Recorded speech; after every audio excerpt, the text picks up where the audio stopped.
हिंदूंची कत्तल करणाऱ्या, गायींची कत्तल करणाऱ्या टिपू सुलतानच्या बरोबर महाराजांची तुलना करतो। आम्ही जे बोलतो ते करतो। हिम्मत करणे, हिम्मत की किंमत आहे ना, हिम्मत किया की नाही। प्रतापगडच्या पायथ्याला ते दाखवण्यासाठी ती बंदी घातली ना, ते उलट कसं छत्रपतींनी तिथं त्या याचा कोथळा बाहेर काढला तो दाखवणं गरजेचं आहे। टिपू सुलतानचे गोडवे गाणे, त्याचं उदात्तीकरण करणे, छत्रपती शिवाजी महाराजांशी त्याची तुलना करणे हे पूर्णपणे दुर्दैवी आहे। तो संवेदनशील विषय आपल्या सर्वांसाठी आणि म्हणून सीमावासियांच्या पाठीशी संपूर्ण सभागृह, सत्ताधारी काय विरोधक काय, आपण सगळेच, आपली सगळ्यांची जबाबदारी आहे की त्यांच्या मागे उभं राहण्याची, आणि ते आपण उभं राहणार आहोत।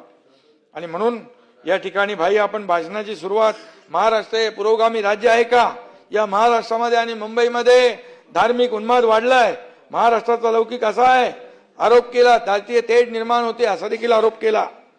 पण मी आपल्याला एकच सांगतो भाई, असा आरोप करण्यापूर्वी महाराष्ट्रामध्ये धार्मिक तेढ कोण वाढवतंय याचा देखील विचार केला पाहिजे, याची माहिती घेतली पाहिजे। या महाराष्ट्राचा आराध्य दैवत छत्रपती शिवाजी महाराजांचा इतिहासाचा वारसा महाराष्ट्राला आहे। छत्रपती शिवाजी महाराजांच्या आदर्शावर आपण कारभार करतोय। छत्रपती शिवाजी महाराज हे आपलं आराध्य दैवत आहे आणि महाराज हे जगाचा आदर्श आहे।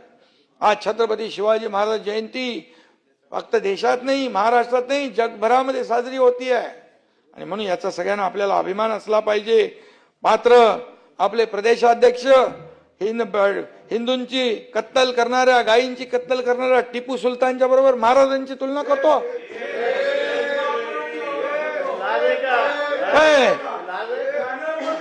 अरे त्यांचे गोडवे गाताना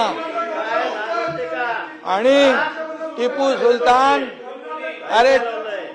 सुलतान आणि छत्रपती शिवाजी, बंटी भाऊ, छत्रपती शिवाजी महाराजांची आणि त्यांची तुलना तुम्हाला मान्य आहे? मान्य नाही ना, काहीला पण मान्य नाही आहे आणि आपल्यालाही मान्य नाही। पण टिपू सुलतान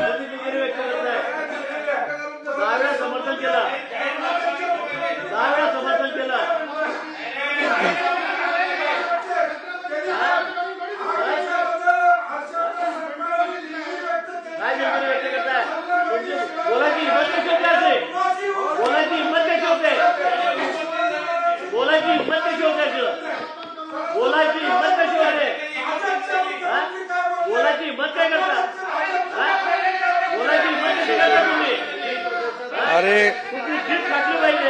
सभापती महोदय,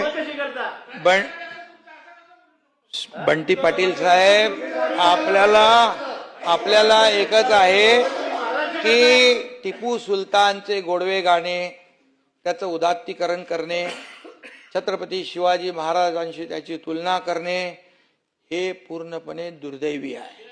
याचा निषेध करावा तेवढा थोडा आहे। आणि मी हेही सांगतो औरंगजेबाचं देखील उदात्तीकरण, बॉम्बस्फोट मधल्या आरोपींचं उदात्तीकरण कोणी केलं? त्याच्या कबर कोणाची? तो अफजल खानाचं उदात्तीकरण। अरे बाबा, अफजल इतके वर्ष, शशिकांतजींना माहित आहे अफजल खानाचं प्रतापगडावरचं, सगळी माहिती आहे ना, इतके वर्ष